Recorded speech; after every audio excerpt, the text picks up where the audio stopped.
Kilo 237.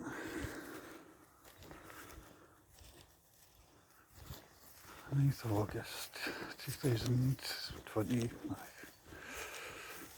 It must be about 6:45. Grass is cold, but I've got the dew. God. And I think that I used to do this up to last October at this time, a wee bit earlier than this. God, it used to be so cold, but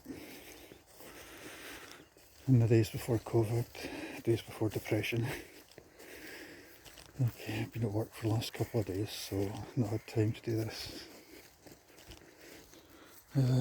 Yeah, I do talk a lot about COVID and depression.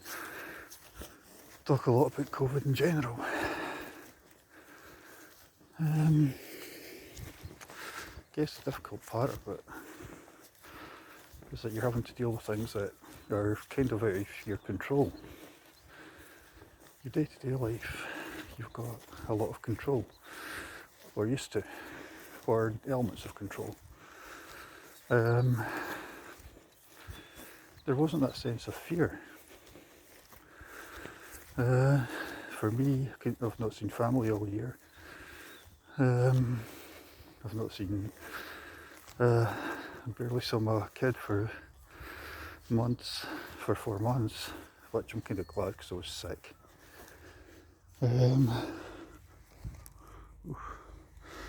Freshly cut grass, but yeah. Give my feet a good wash when I get back. So for me, I think that was kind of the work well as being sick, and you had all the fear. When you get that diagnosis of having it, it's terrifying. I mean, I was lucky. There was a walk that I did on day 10, and I was actually infected. I thought I had the flu. Hence why this is only the 30th walk of my this year. I honestly thought I had the flu.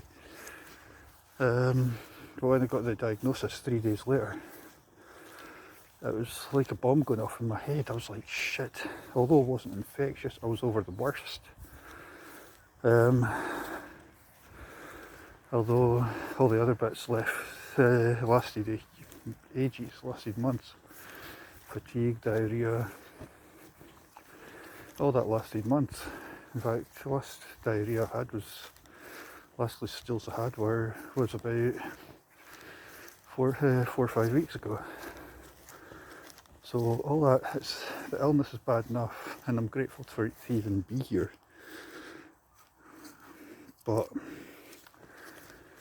it's the fear. I mean, I'm grateful for every day that I'm here.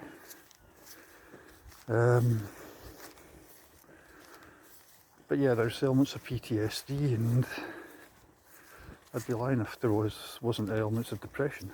There's definitely elements of depression. But then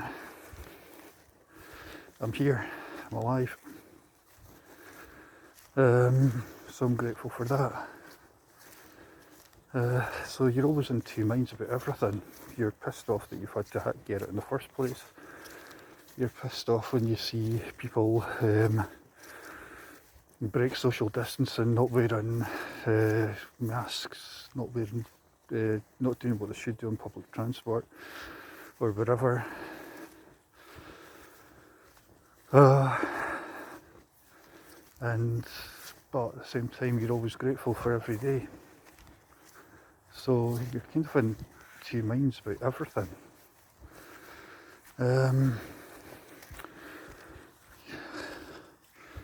Obviously angry about the way that I got it, long story, which there probably will be more talks about later on.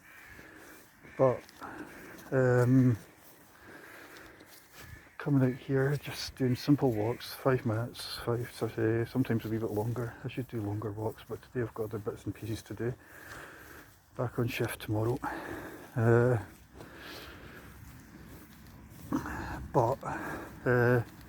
So I guess I'll be out on Tuesday and Wednesday.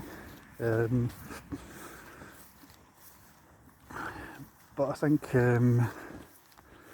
you've got to be positive, but at the same time you can't help but be negative. you're frustrated about everything. You're frustrated about all these arseholes having barbecue. I don't mind them having barbecues, but I mean, when thousands of people are going to a beach, hundreds of people are going to wherever. I'm terrified about their kids going back to school. I know it's a terrible idea at the moment until there's a vaccine. But if they can control the respiratory aspect of it, then that's fine or great. But everything else is a side issue, really. But I guess there's a lot of anger here. It's still there. But so